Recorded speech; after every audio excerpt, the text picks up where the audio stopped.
Hi, I am Ayananshu, and in this video, we will explore the powerful insights from the book Leaders Eat Last by Simon Sinek. This book dives into how leaders can create a strong and effective culture by emphasizing the importance of building a solid circle of safety within their organization. This book also explains how to accomplish this effectively. So, if you are a leader, founder, manager, CEO, or simply someone interested in fostering a strong organizational culture, I highly recommend this book. Now, let's jump into some of my favorite insights, beginning with the insight number one, which is leaders need to create a circle of safety within their teams. Employees and teams encounter two types of threats within an organization: external and internal. External threats encompass factors such as competitors, alternative market solutions, and fluctuating market conditions that might necessitate strategic adjustments. Internal threats pertain to occurrences within the organization, whether among individual employees, between teams, or involving an employee and their supervisor. These could encompass conflicts, rejections, intimidations, humiliations, and feelings of paranoia. Such experiences might diminish an employee's social standing and, in severe cases, could even jeopardize their employment status within the company. If there's a culture of competition within a workplace, internal threats like these can significantly drain the organization's time and energy. Effective leaders strive to establish a secure environment within their organizations.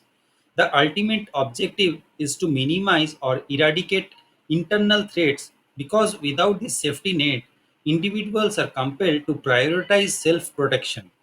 They end up investing their time, energy, creativity, and concentration in self preservation, ensuring their position in the social hierarchy, safeguarding their job, and shielding themselves from internal threats within the organization. Conversely, within a secure environment, employees can direct their efforts towards advancing organizational objectives. They develop a strong sense of loyalty, trust, and cooperation, enabling them to work more efficiently. Now, moving forward, let's dive into insight number two: cultivate culture by regulating brain chemicals.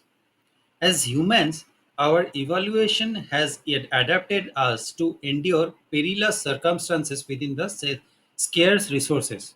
Consequently, our brains are finely tuned for both individual and collective survival. To facilitate this, our brains release various chemicals that influence our emotional experiences. For instance, the release of these brain chemicals can induce feelings of happiness, pride, joy, or anxiety. These emotions, whether positive or negative, can prompt changes in our behavior in certain situations or serve as rewards for particular actions. Let's briefly examine these five chemicals to gain a clearer insight into how they shape our behavior. The initial pair consists of endorphins and dopamine, which encourage individualistic or self centered objectives. Endorphins serve to alleviate physical pain, enabling us to endure strenuous tasks such as labor.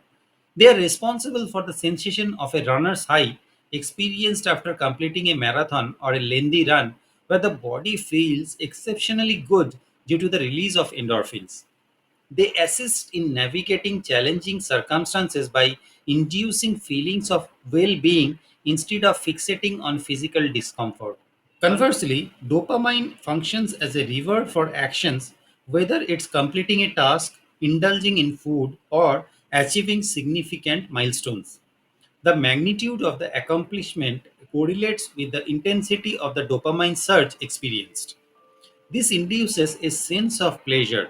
However, as you may know, dopamine is also linked to various negative addictions such as gambling, excessive social media usage, or pursuing selfish objectives, which can sometimes lead to self destructive behaviors. Nonetheless, the fundamental principle underlying dopamine is that it rewards actions that are potentially beneficial for our survival, even if we might not naturally undertake them otherwise. Similar to endorphins, dopamine primarily centers to individual survival. Moving on, we have serotonin and oxytocin, which foster social engagement and cooperation.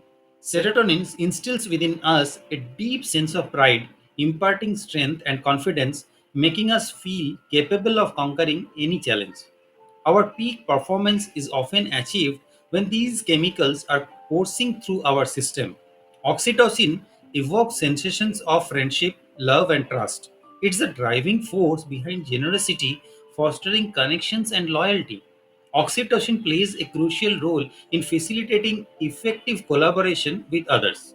The fifth chemical is cortisol, which serves as an alarm system to potential threats, promising us to protect ourselves.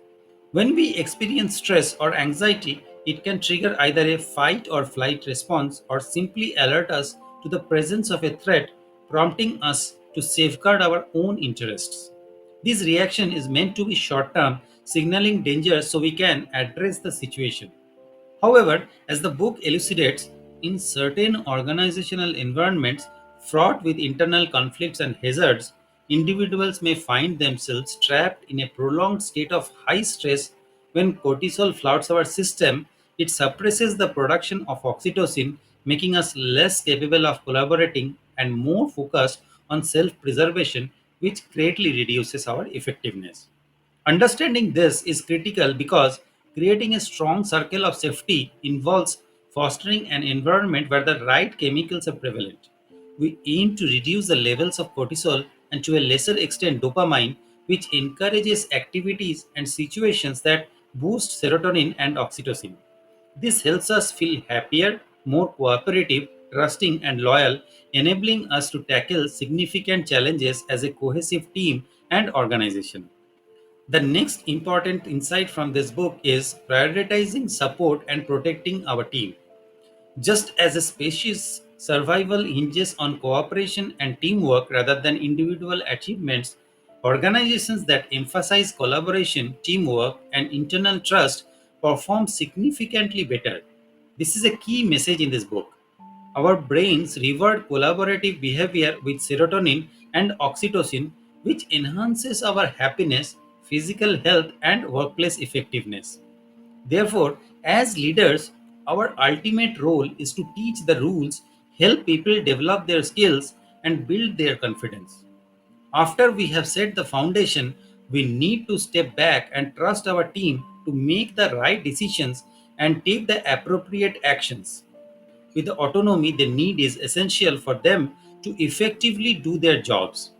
Our responsibility as leaders is to maintain a circle of safety, shielding them from internal threats so they can concentrate on their work and address external challenges.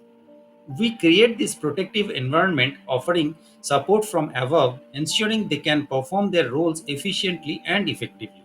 We are there to support them with a circle of safety which enhances their well being, boosts their productivity, and improves their mental and physical health, allowing them to perform at their best.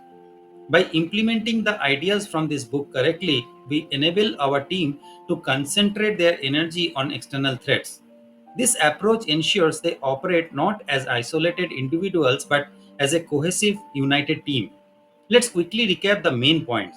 First, leaders must establish a circle of safety. Second, manage culture by understanding and influencing brain chemicals.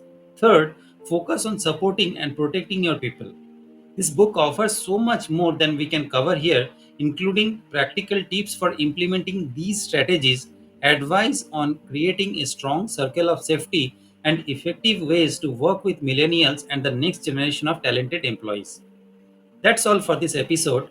If you have any questions or comments about what we have discussed, feel free to leave them in the comment section below. If you want more content like this, be sure to subscribe to this channel.